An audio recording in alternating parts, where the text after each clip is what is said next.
Hello, everyone. Welcome back to Drift Happens. I'm Joey, as always, joined by the beautiful and wonderful Arthur. Arthur, how's it going today? It's doing pretty good. For our listeners, we are recording this on New Year's Day, 2026. We are both very sleepy, but we are going to try to keep up the energy and engagement for you guys. It is going to be an uphill battle keeping up the energy. I'm not hungover, but I am very tired. Yeah, and you're more of a night owl than me. I think I had maybe a drink and a half last night because I was a designated driver, but I'm just not used to staying up till 1.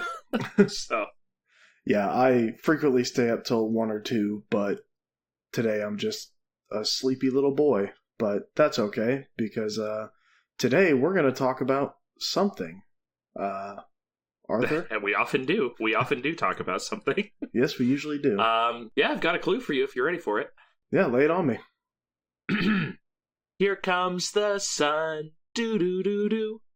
Well, I'm going to assume that we're talking about the star of the Pact World System. We are. It is apt because, as time of recording, we have just completed our own rotation around our own sun. So it is time to do the Pact World's sun. Woohoo, we're all about themes and stuff. It was definitely intentional. I do have flavor text for you, and I'm throwing it in the chat for you. Like so many systems throughout the galaxy, a burning star anchors the Pact World System, providing heat and light to the many planets orbiting it. While the intense heat of its plasma and its crushing gravity make the sun unlivable for most life forms, strange creatures and beings from other dimensions exist within its heart, thanks to magic and innate resistances.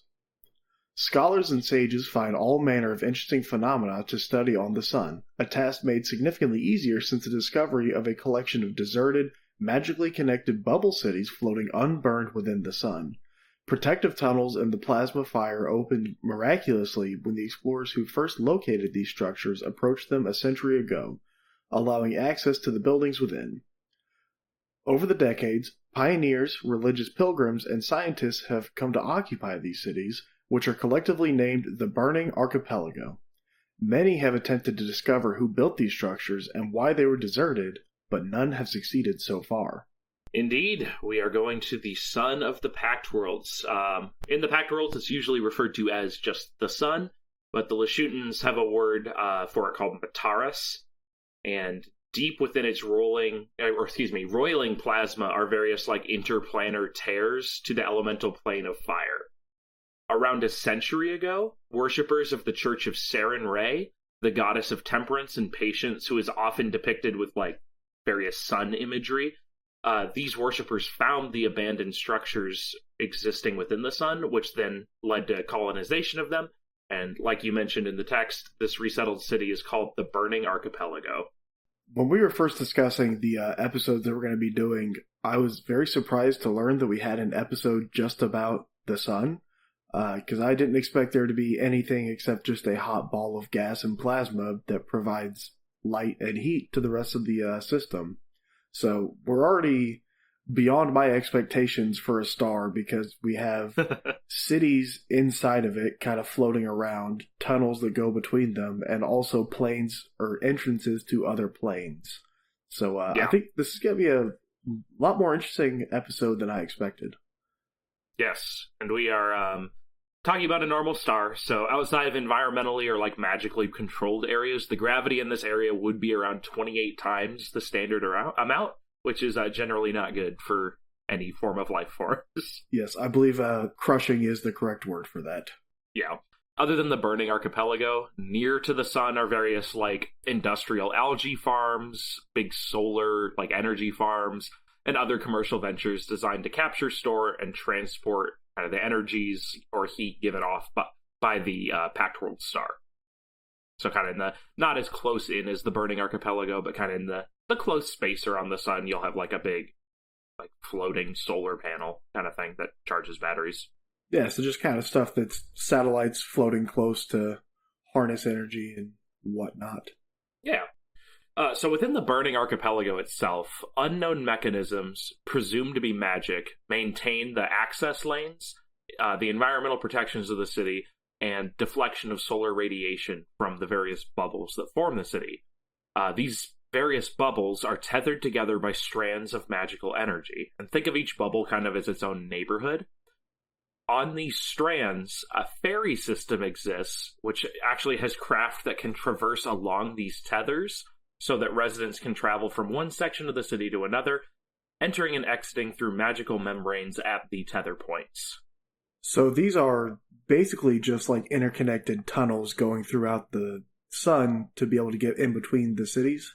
So basically, the Burning Archipelago is like a single city. Right now, it has a population of 63,510, which 45% are human, 16% are something called Ifrit, which we'll talk about in a second, 7% are android, 5% are Yosoki, and the last 27% are just random ancestries. We'll look at a picture shortly, but these bubbles kind of exist in close proximity to each other as like neighborhoods. And each bubble is going to have a little strand of energy coming out of it, connecting it to like 2 or 3 other bubbles. And specially designed like magical craft are able to travel along the length of those tethers. And there's little membranes at each end, kind of like, just think of like Star Wars airlock kind of thing, that the crafts can enter and exit through. Okay, but it's not going to be like pedestrians and random citizens that are going to be walking down these tubes or anything. No, they're not. You'll see. It's more like there's literally like a strand of energy, and these specially designed craft are able to just like ride along that energy, kind of like it's a light rail or something, to get from point A to point V. They have like super advanced environmental protections themselves, and like a pedestrian would not make it. Yeah, probably get either cooked or crushed or some combination. So I mentioned a resident race called Ifrit. These guys are beings from the plane of fire who are essentially like fire genies. That's a little bit of a reduction of who they are, but they kind of have the ability to grant wishes and kind of act similarly. And the ones here in the Burning Archipelago are here to conduct trade with the residents of the mortal plane. An Ifriti is humanoid in shape, with black horns and red skin, and they're usually trailed by a perpetual cloud of black smoke. And I do have a picture of what one of these guys looks like. These are not like a playable race. They're just a little curiosity that's pretty common in the Burning Archipelago. Well, I see why the description of genie comes in. It definitely has the kind of flared like boots and the flared shoulders. They're kind of typical of like the Sultanate era of the Middle East. Yeah, I mean, red skin, got black horns, kind of long elf-like ears. This particular one has a giant scimitar that is as big as their leg, and some very ornate armor, holding a ball of fire in one hand, so obviously some flame affinity there. Yeah. Like I was saying, they are from the plane of fire originally, and they're basically like merchants coming from that plane to facilitate trade on the Burning Archipelago, because it is very hard for mortals to survive in the plane of fire. So the sun is a nice compromise. Are they coming from the plane of fire to sell fire on a burning star? Because that seems...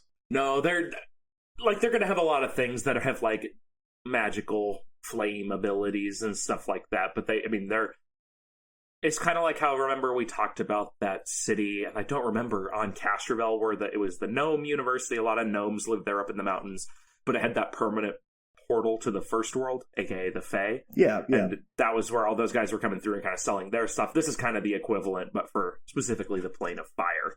Gotcha. So it's nice for them because they know they have a unique kind of handle on the market. Right. I am going to send a picture of what the Burning Archipelago itself looks like. You'll see what I was struggling to explain. Yeah, it's... I'm also going to struggle to explain this, but they are like... It's like a large, very congested... I don't even know if city is the right word for this particular thing, but it looks like just a very, very large building. I'm not sure how close we are to it for like the sense of scale. Could be like just kind of a compound, or it could be a massive city in itself.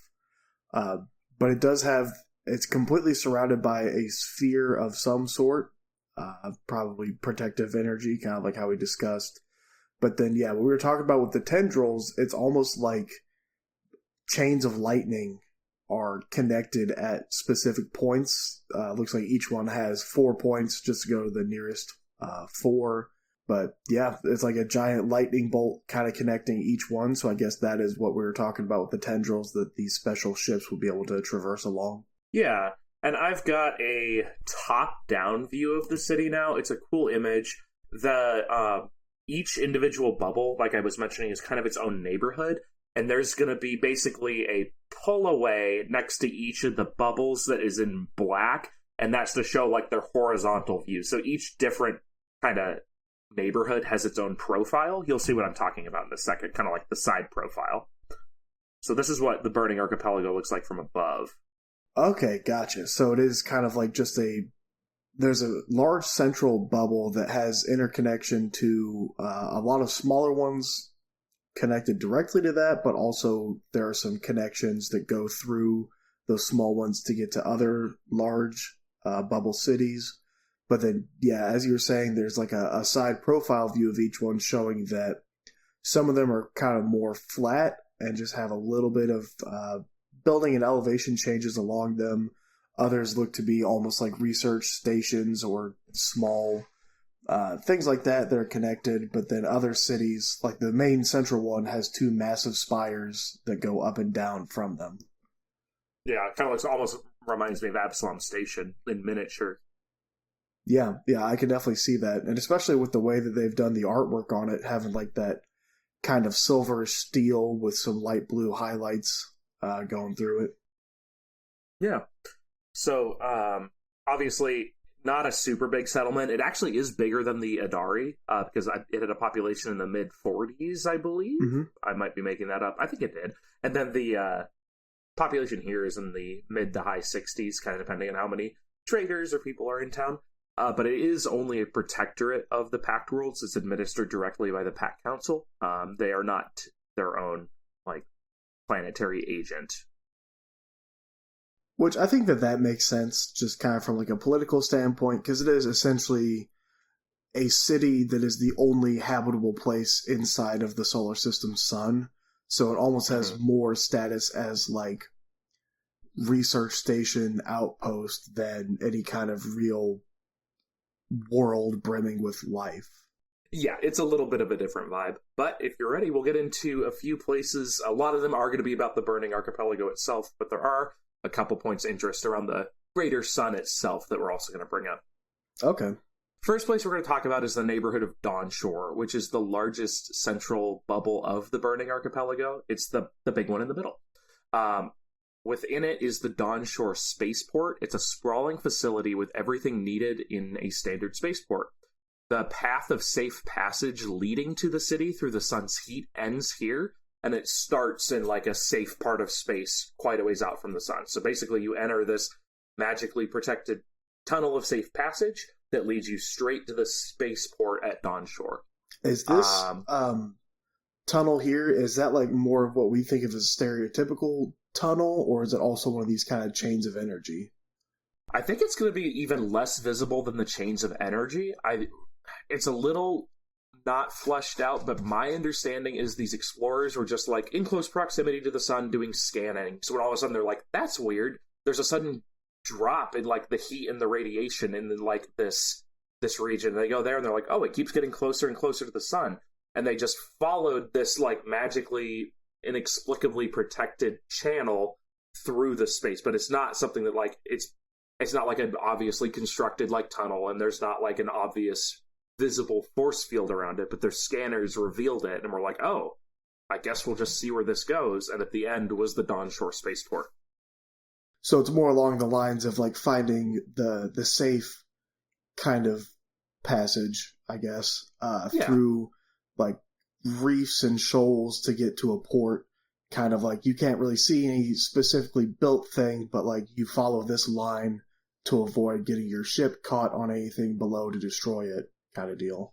Yeah, and kind of how I think I'm imagining it, but it would be like a standard ship's sensors would be able to like clearly see like, oh, this is the safe area. As long as we stay within these coordinates, we're going to be okay on our approach, kind of deal.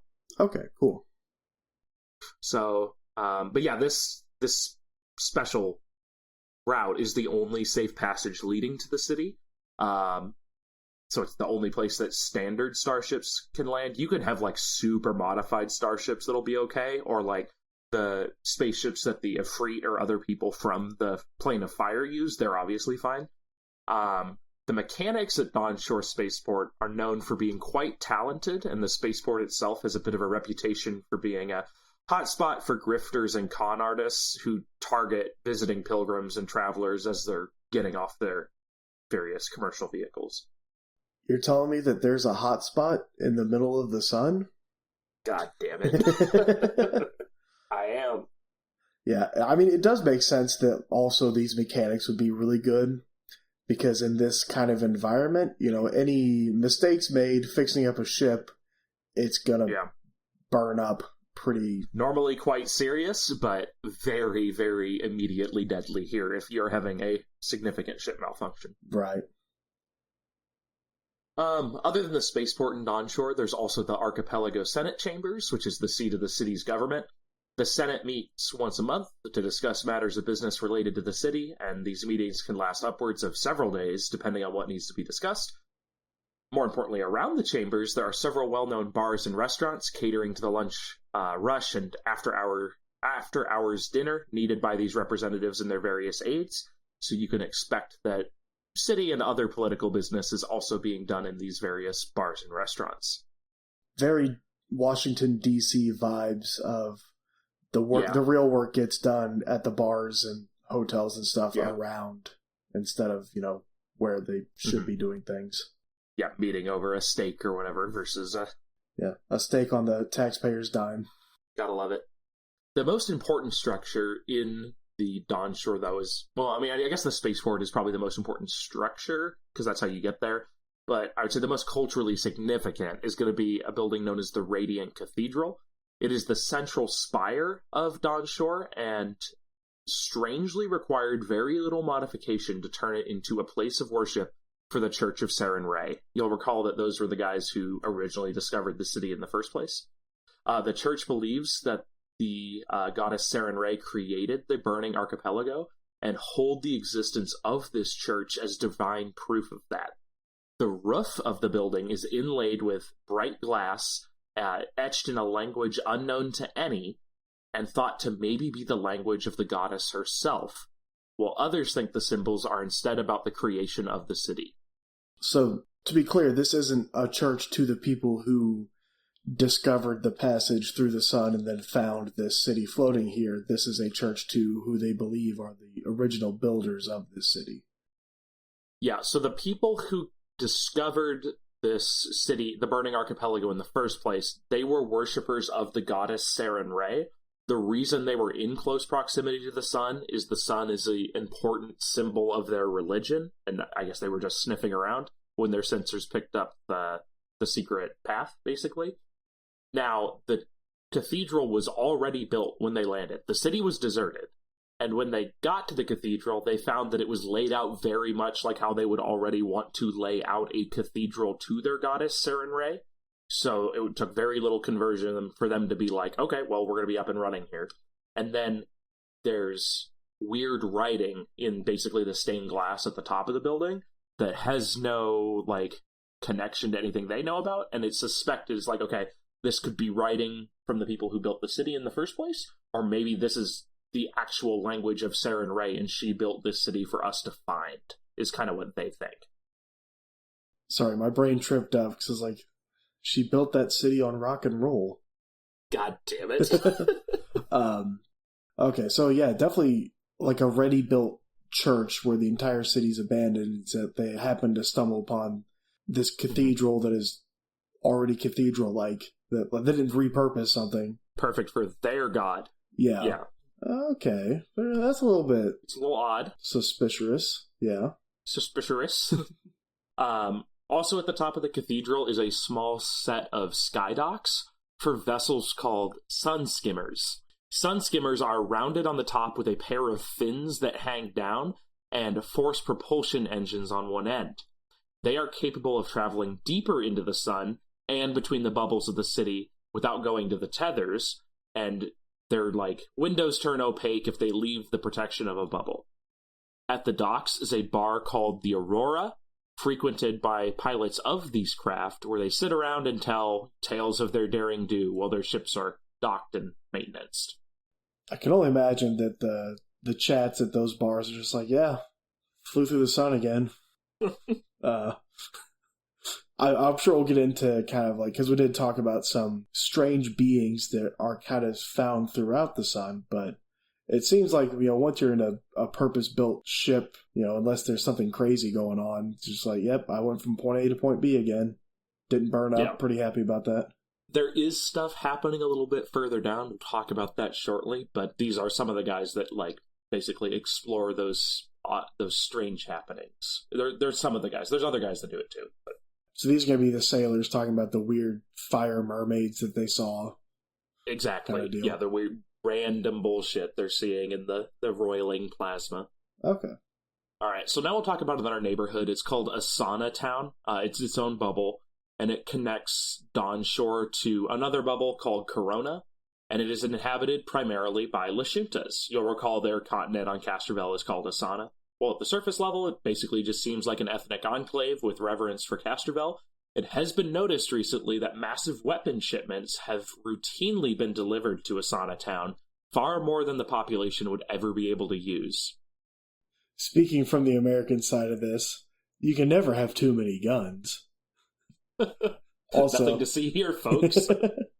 The fact that we now have a hotspot and a sauna on the sun. Oh my god, not a sauna town. Oh my god. Amazing. We know that Castrovel is a very green world with a lot of, forests, oceans, a fair Earth analog. I'm assuming you didn't tell me this, but it's the green one, the green bubble that I'm looking at on the picture. I think it's actually up to the right. Oh, I wish I had the labeled picture in front of me. You know what? I'm just going to confirm that right now. Stand by. Standing by. Yeah, so Asana Town is going to be that kind of the one immediately to the northeast of the center bubble that's got the blue. It's the medium one with the blue dot in the middle of it. Okay, kind of looks like the Superman logo. Yeah. Well, the shape of it, I should say. Yeah, I get what you're saying. Yeah, so do they have a lot of enclosed park spaces in there, or how do they kind of have that Castrovelian heritage? Castrovellan? Castrovelian, probably. I don't know if they have as much greenery there. The bubble you're looking at with all the greenery in it is called Verdion. We're not going to talk too much about it today, but it does have some parks and greenery stuff. And even though all these neighborhoods are separate, it is not difficult to get around the city. So if they were really missing home, they could go to Verdion and hang out there. With the Lashunta being here, it's more these are your researchers and stuff. It isn't so much that Asana Town was specifically built to be a recreation of Castrovel. It's just there just happens to be an ethnic enclave there based on how people got spread out during settlement. Okay. And then as we're kind of brought up the traveling in between using those light rails, is it more like a public transportation service? There's regularly ships that'll go back and forth for commuters and stuff like that? Or is it more of a use it or not use it when you need it, but an on-demand service, I guess? I think it's trending more towards public utility. I know they have a union, the operators. I think they're run frequently enough where it's almost like a ferry service versus an Uber where you would call it specifically for you kind of thing. Okay, yeah. I think ferry's the better way to describe it. Ferry versus having to charter a ship every single time that you're going somewhere. But there's something frequent enough that you can just schedule it and you'll know when you can get there based on that. Scan your Metro card and you're good to go, yeah. Okay. Also in Asana Town is another important church, also to the goddess Sarenrae, but it's specifically slanted from the Lashutan worship tradition of that goddess. The church is called the Church of the Burning Mother, and is kind of operationally separate from the Radiant Cathedral, even with its priests rarely leaving Asana Town and interfacing with the main church. So it's kind of its own, if you have Baptists and Lutherans, kind of their own thing. Yeah, but still under the same kind of umbrella of religion. They just operate a little bit differently in different places. Yeah, they believe in the same goddess, but this is specifically from the Lashutan worship tradition. Okay. All right, so leaving Asana Town, we're going to go to the neighborhood of Corona, which is the big one to the southeast of Asana Town. It's the kind of the orangey one. Yep. So far, every name of every neighborhood has been some... I get that Asana, I made the pun out of that, but like, what was it called? Verde? I hope they had that in mind. Oh, yeah, Verdion is the green one. Yeah. But I hope they had Asana Town as a pun in mind. That would be very funny. They're just like, they finish writing the book, and they're just like, wait a second, guys, I know something to be pretty funny. All right, so in Corona, it's obviously one of the larger bubbles in the city, but for unknown reasons, it has a weaker / less stable environmental protections from heat and solar radiation. For this reason, it is wise for visitors to at least bring some form of solar / radiation protection with them. In the Corona is the Brass Bazaar at the very center. It is a market primarily staffed by residents of the Plane of Fire. This destination sells items which cannot be sourced elsewhere in the Pact worlds, usually brought directly from the Plane of Fire. And I bet they also sell a good amount of sunglasses there as well. There's always a market for sunglasses. I can only imagine. I wonder if the reason that their kind of environmental protections are weakening is because of its proximity to the flame plane, the fire plane, I guess. And the people from the plane, too, because you have, like, the Ifrit and other creatures like that bopping around in Corona. It's like if they're inside the bubble, maybe that weakens it. Yeah, just kind of like the intermixing of magic and different planes of existence are kind of having some wonky effect on this area. But it seems stable enough. Is it, like, in any kind of deteriorating state, or is it just less than the others? It's less than the others. It gets to a point where it could be, like, it fluctuates. So, like, one day it could be perfectly normal, and another day it could be like, you are going to get skin cancer today unless you wear an environmental suit in Corona out of the buildings. Okay, so it's not getting worse, but it is in flux. Yeah. It is worse than the other bubbles, but it is not deteriorating itself. Yeah. Okay. So we're going to talk a little bit now. We're still in Corona, but we're going to talk a little bit about the stuff that I mentioned going on further down. In Corona is the headquarters of an organization called Corona Artifact Divers. These explorers are focused on discovering artifacts belonging to the so-called deep cultures, which live further down in the layers of the sun. Their specialized gear and craft allow them to travel much deeper than the Burning Archipelago, and they use specialized techniques to predict where they can essentially trawl for flotsam, sometimes stuff that's shot higher by incidents like solar flares.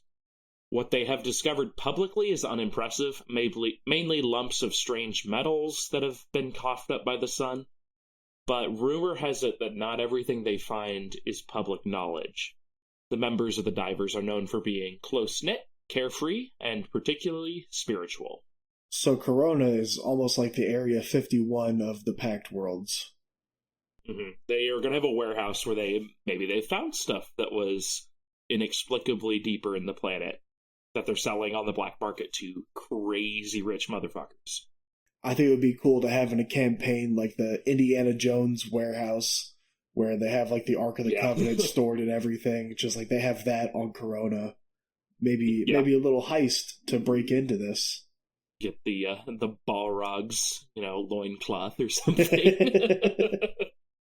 Also in Corona is the Temple of the First Ones.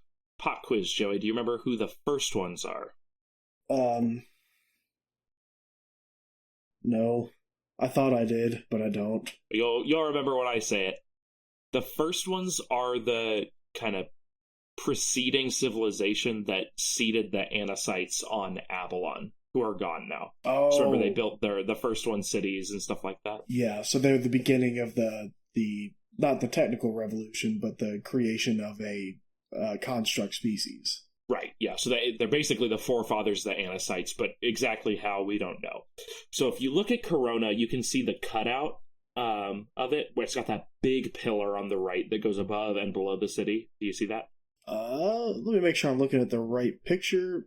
Oh yeah, Corona's the far right one. The biggest one on the right, and then, yeah. Okay, yeah, I see those. That massive pillar extends above and below much of Corona's skyline, and that is the temple of the first ones. It is occupied by Anacites, who believe that the first ones, those who had seeded robotic life on Avalon, also built the Burning Archipelago, and believe that they also built other sites further down in the sun. These Anacites are researching the aspects of the city and rumors of artifacts further below in a constant search to find more about their revered first ones. So are there any parallels to, like, the Burning Archipelago's architecture or design that mimic, or that they would have reason to believe are similar to what they have on Avalon?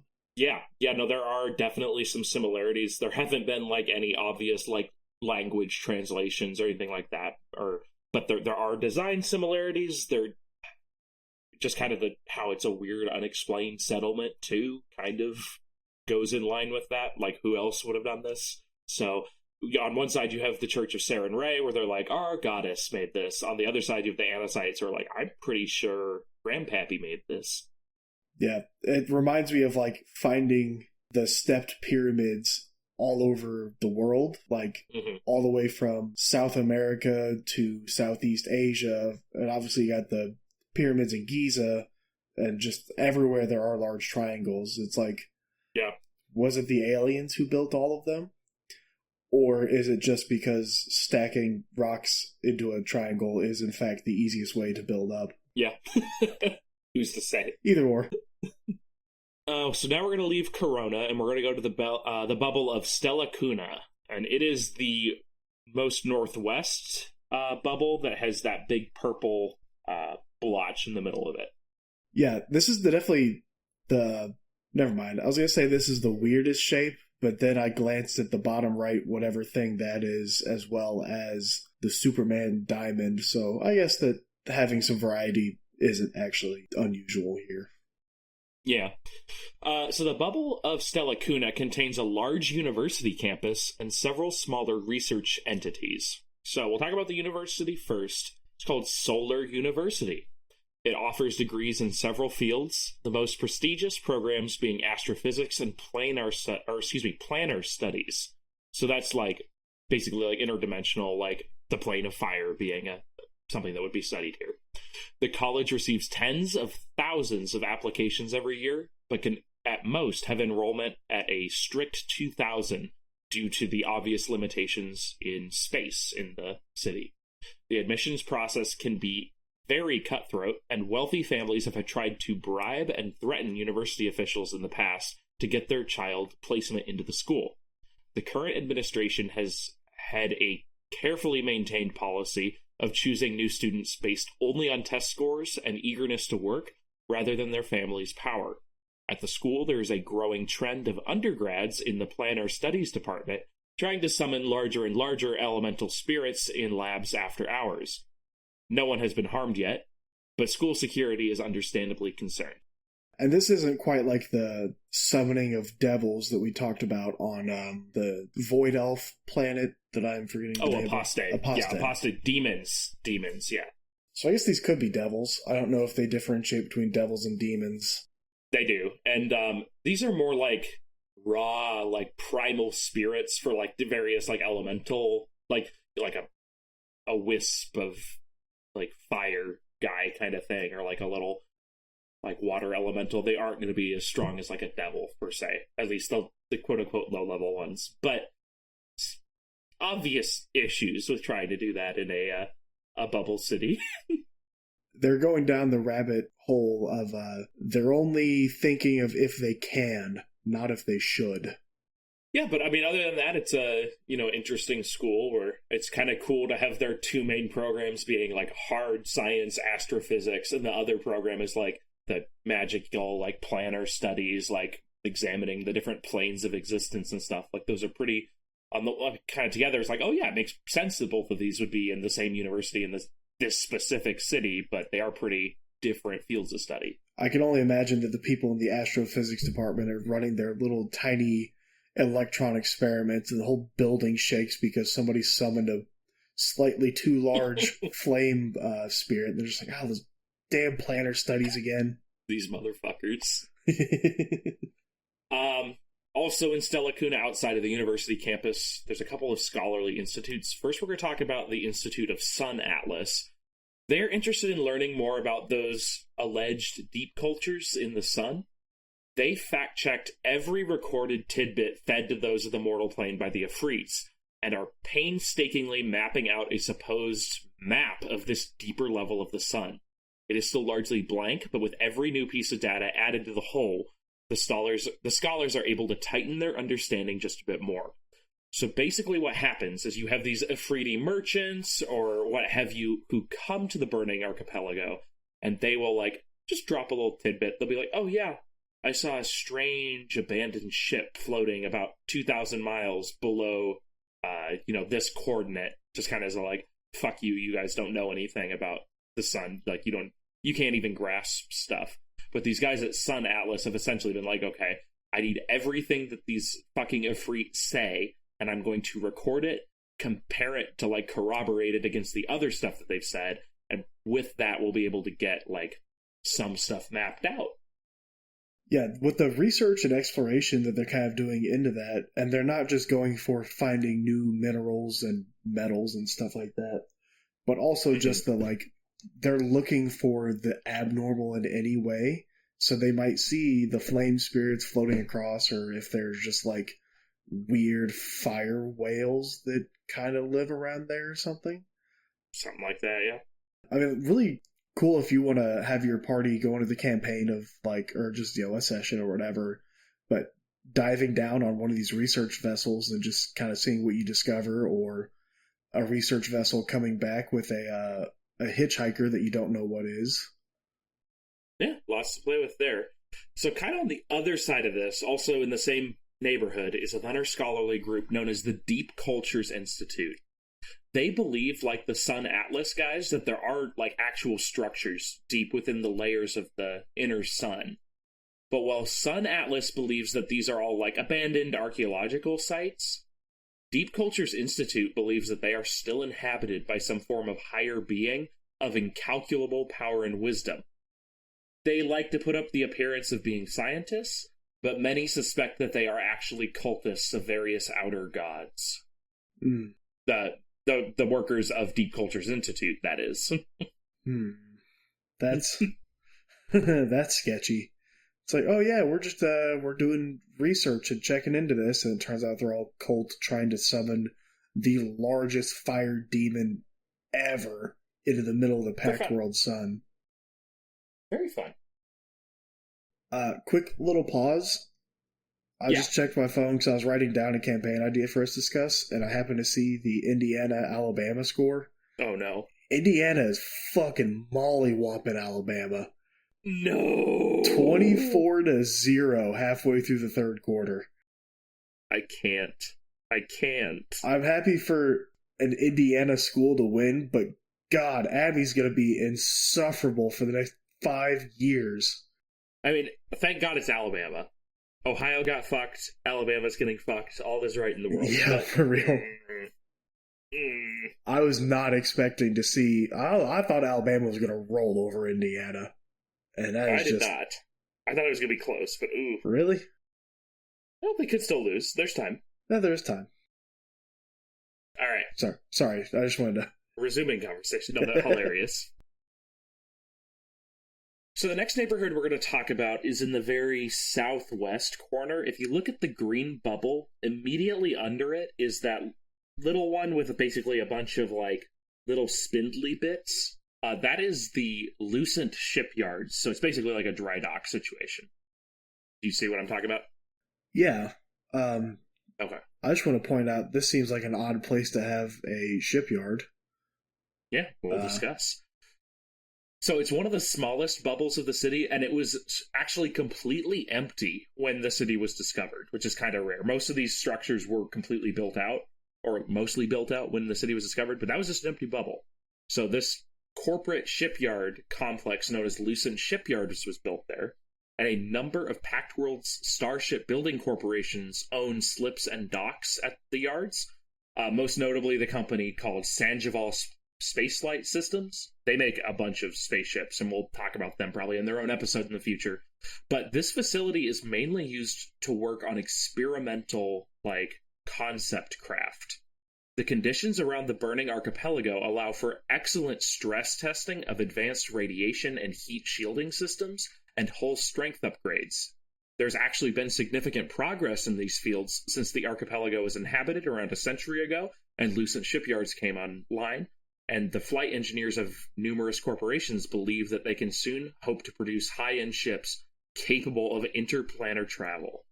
That does make sense, and now that you've explained that a little bit, it makes a lot more sense, because it's not necessarily a high-volume production yard, it's just like a research and development kind of small area. That checks out, because I'm also thinking exporting these ships has to be such a pain in the ass, because they have to go through 2 or 3 of these electron bubble light rail thingies to get it to the spaceport to fly it out. But and these are, sorry, go ahead. Well, yeah, just testing advanced heat shielding. It's okay, this is about the best place you can do that then, and that kind of stuff. And these are some of the ships that can actually make it to the city without using the secret path. They've gotten to a point where they are really advanced their technology so much, and it's because they've been able to work in this environment. Is this also where the majority of the sun skimmers around the city are manufactured and produced, or are those kind of from other places, or is it not explained? I would imagine they are. There's not very many big industrial areas of the city, and I don't think there's a huge demand for sun skimmers. Obviously they do occasionally wreck and get burned up, but it's not it is only a city of 63,000 people, and it's not like everyone has their own sun skimmer. So it's to be how often does a city of 6,000 people need a new city bus kind of deal? Yeah, so it's more just someone will contract them to build a sun skimmer, most likely every once in a while, but in the meantime, they're just doing research and development there. Exactly. Yeah, so it's a neat little spot that you'd be amused by. We are going to talk about another area now.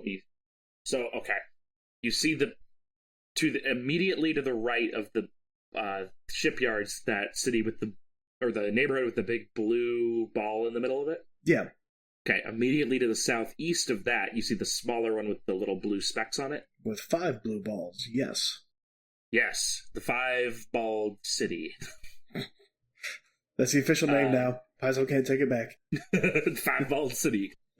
It's actually the Shapeless Precinct. It's one of the other smallest bubbles in the city, and it is home to a monastery. This center is focused on Solarian training. You might recall Solarian as a specific playable class in the Starfinder universe.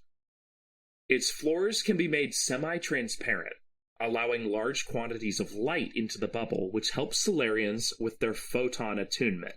For those that don't know about Solarians, this is going to be a gross oversimplification, but they harness their basically magical abilities from the solar powers and stuff, which are called basically their photon attunement, and then from kind of the concept of gravity and gravitational forces, which is going to be their other form of attunement. So this area is essentially to allow them to heighten their overall photon training.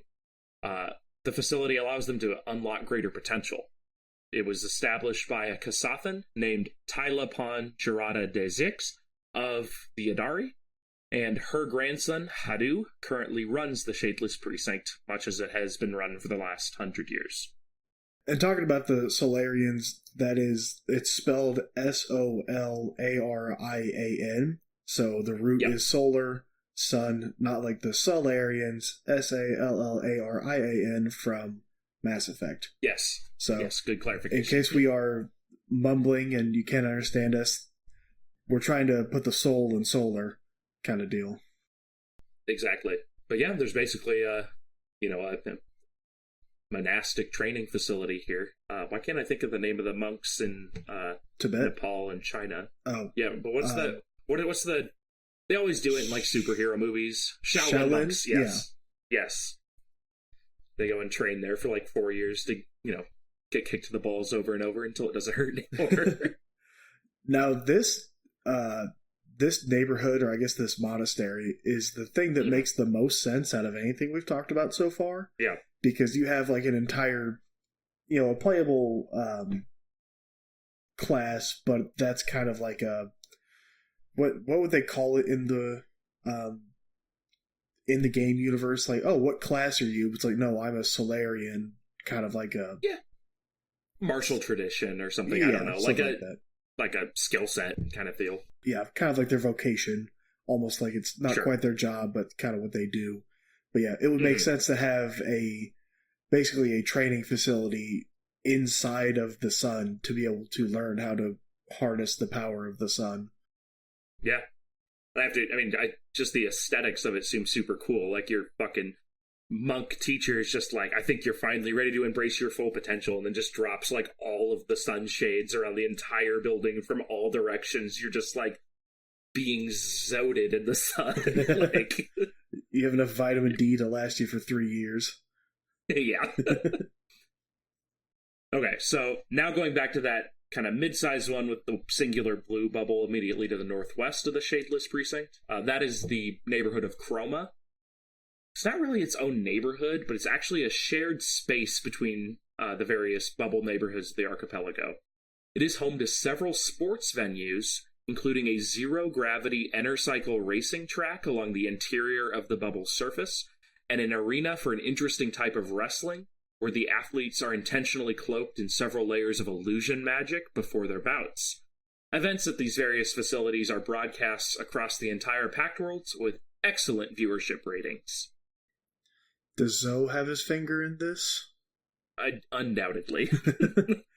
So when you say that, like, layers of illusion magic is kind of like the draw is that the viewers don't know who is fighting who, and the fighters also don't know what they're fighting, so they kind of have to like learn as they go, or what's the kind of explanation behind this?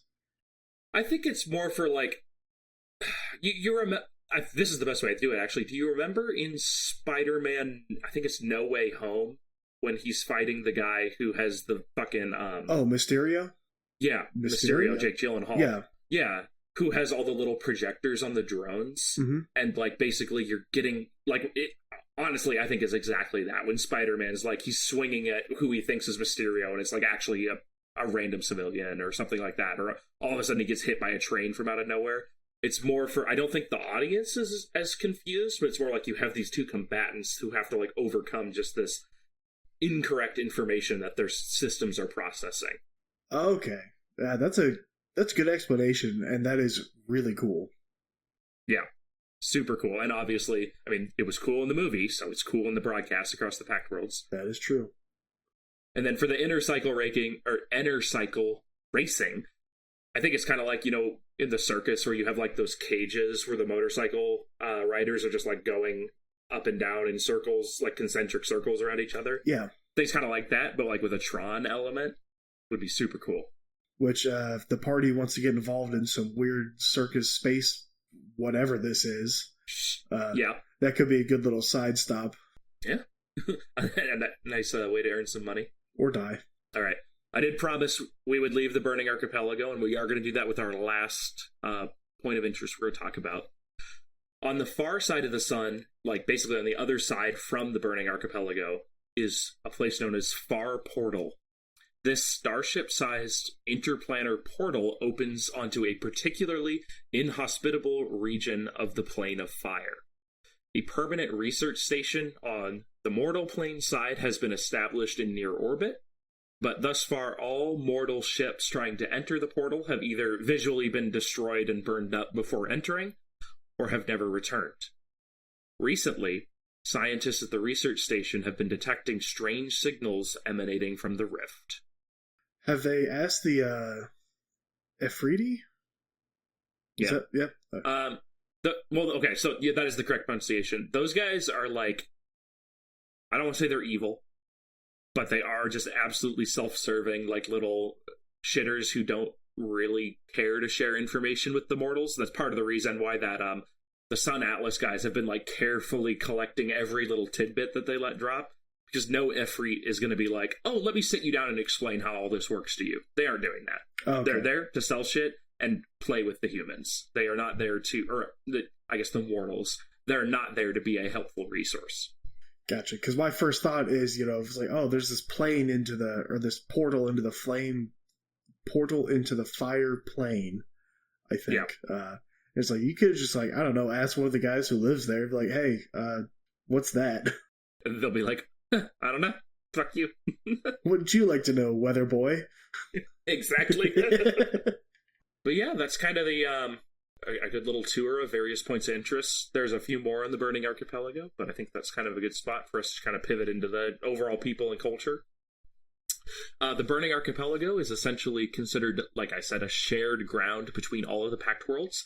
It is therefore not really difficult for various people to, operate some sort of business here or emigrate to or operate like a research station. It's overall like administered by the Pact Council, but it's pretty much self-governing, and it handles its localized issues like in-house. So they're not like, oh, we had something break, we immediately run to the Pact Worlds Council. They're like, no, we'll figure it out. They're pretty self-sufficient. Yeah, the Pact Worlds Council is almost more of a, hey, if you need anything regarding the Pact Worlds, come through us. We're kind of like the intermediary between that, but like you guys are doing just fine on your own. They're not micromanaging or anything like that. They're pretty much doing their own thing. Okay.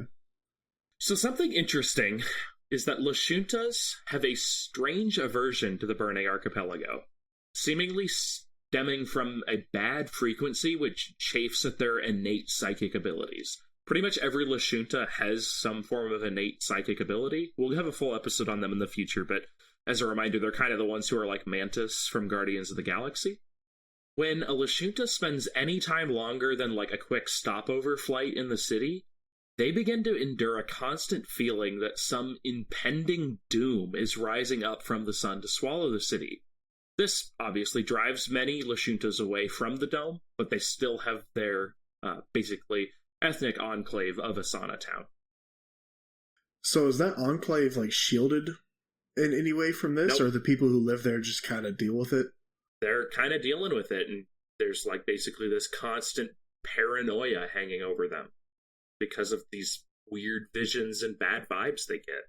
Well, apparently on the other side of the sun, there's this portal to the fire plane that something evil may be lurking and trying to get out. So maybe the Lashuntas are onto something.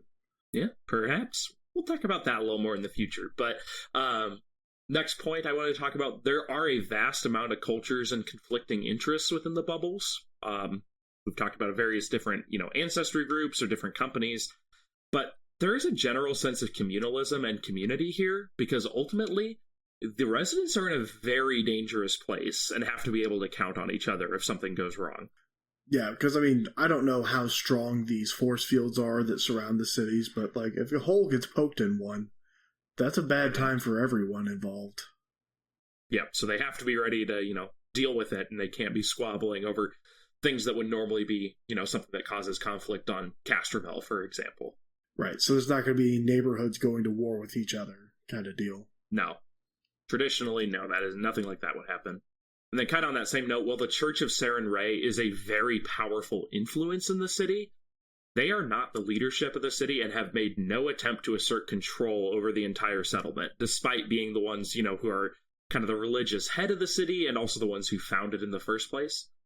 Despite the strange backdrop of the city, business and life here is not too dissimilar from, that of an average Pact Worlds resident.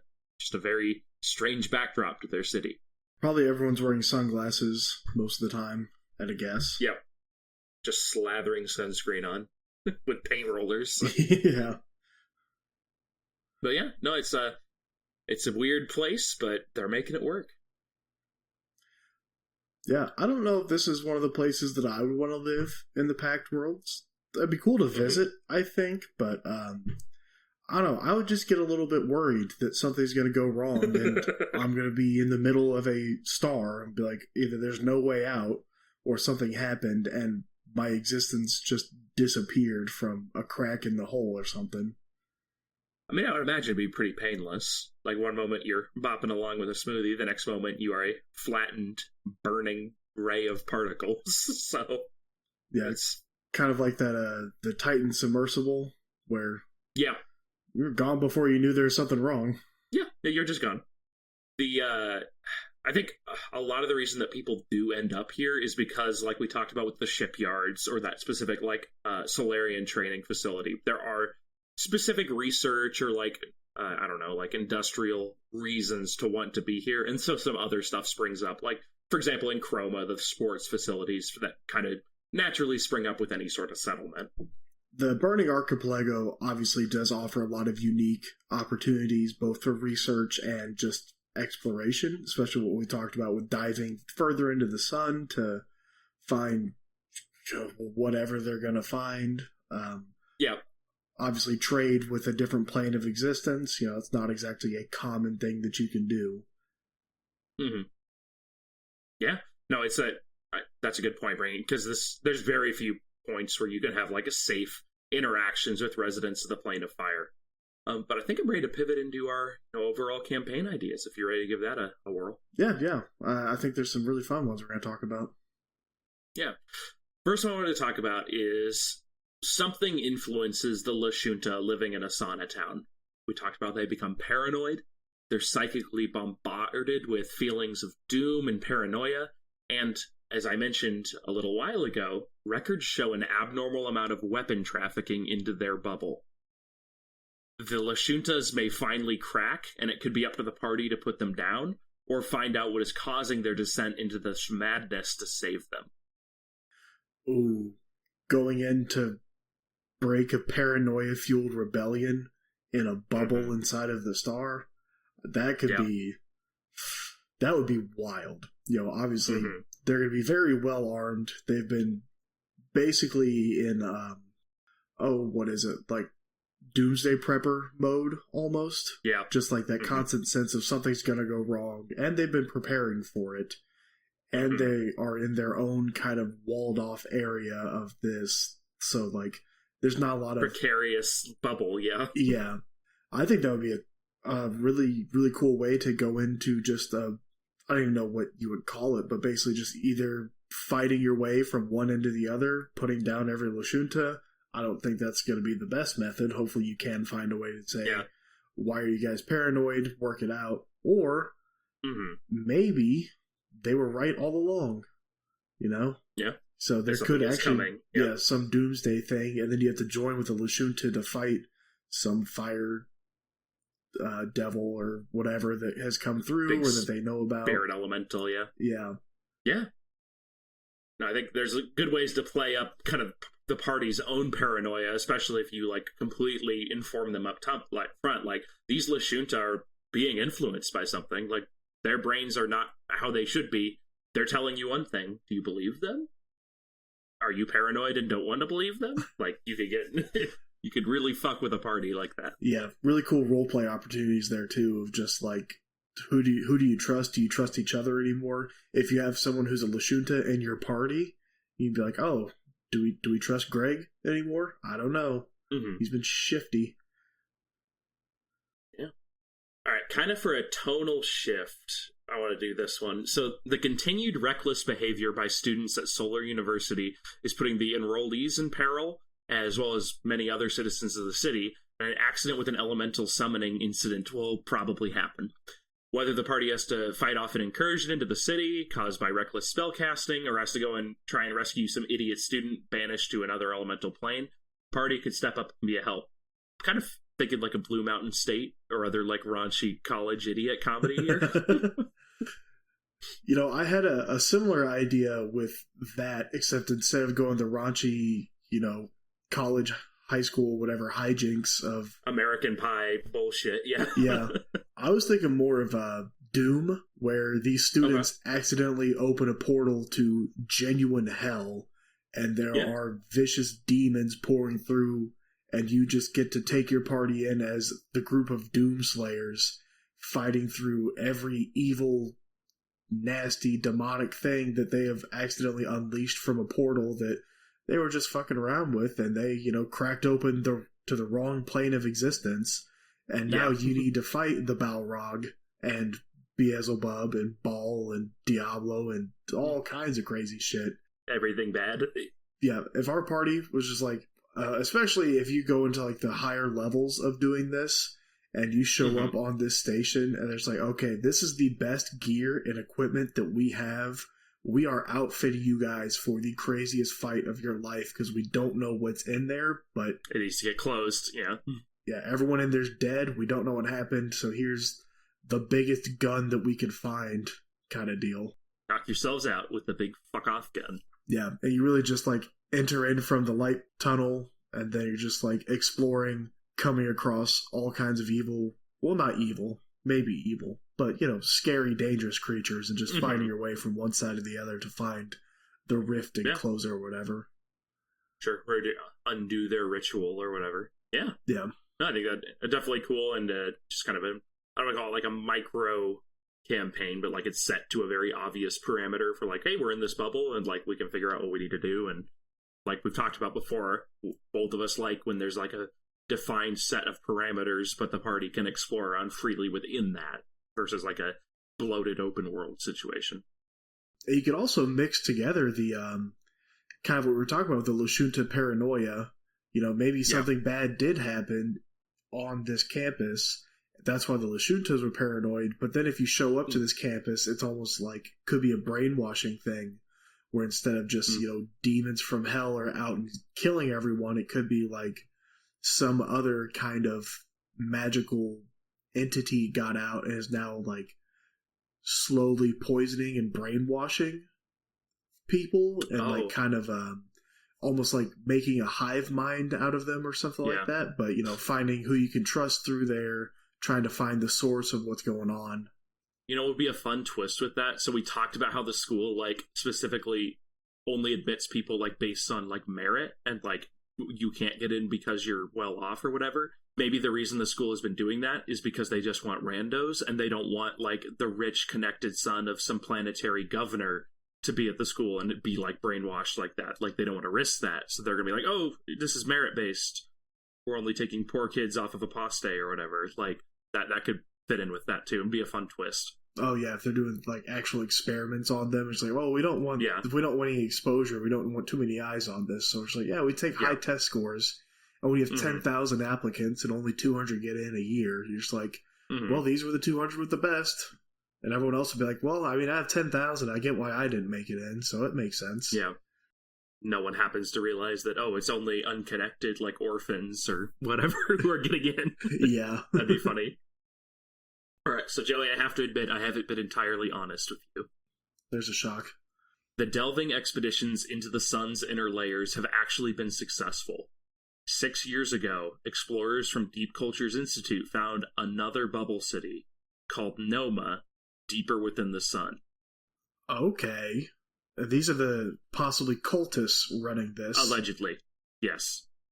There are obvious similarities between the city of Noma and the first one's cities on Abalon, and the city is run by some sort of intelligence, maybe artificial, maybe not, with robotic life forms not dissimilar to the Anacytes, or with robotic life forms who are not dissimilar to Anacytes living in Noma. The Anacytes are hoping to establish greater communications with who they consider to be recently found cousins. Okay, the plot has thickened. So the Anacytes were wrong. No, the Anacytes were right, but the other guys were wrong. Maybe. Were they? We don't know. Just because they're right doesn't mean they're wrong. That's true. Also, it could be the start of a holy war. Yeah. Maybe that's what the Lashuntans are afraid of. They're like bad vibes. Bad vibes. The Anacytes and robots are all going to attack the other churches. The Church of Serenray. Yeah. Just like, no, see, there's Anacytes over there, which means we were right and you were wrong. They all start fighting. Yeah. Especially when you kind of add into the fact that, like, there are alleged cultists who are the only people that have access to and know of this second city. Mm-hmm. Well, maybe they are just funneling their own people to that city to establish their own, like, cult commune kind of deal. I see what you're thinking. The secret is out, though.